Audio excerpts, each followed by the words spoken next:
আজকে আমরা ইংলিশ গ্রামারের প্রথম ক্লাস শুরু করলাম।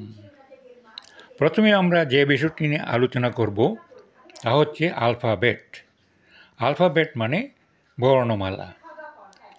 ইংরেজি বর্ণমালাকে আলফাবেট বলে।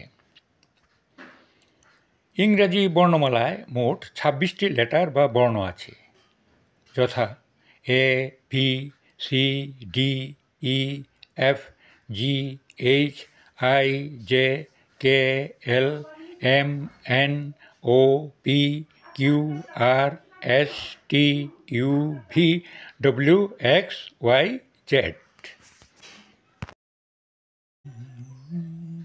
ইংরেজি বর্ণমালার অক্ষরগুলিকে দুই ভাগে বিভক্ত করা হয়, যথা কনসোনেন্ট বা ব্যঞ্জন বর্ণ এবং ভাওয়েল বা স্বরবর্ণ।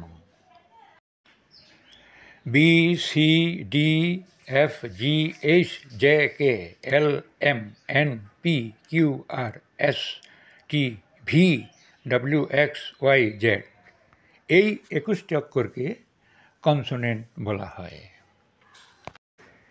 এ, ই, আই, ও, ইউ এই ৫টি অক্ষরকে ভাওয়েল বলা হয়। তবে ডাব্লিউ এবং ওয়াইকে সেমি ভাওয়েল বলে, কারণ এই দুটি অক্ষরকেও ভাওয়েলের মতো ব্যবহার করা হয়। আজকের মতো এইখানেই ক্লাস শেষ হলো। পরবর্তী ক্লাসের জন্য অপেক্ষা করুন।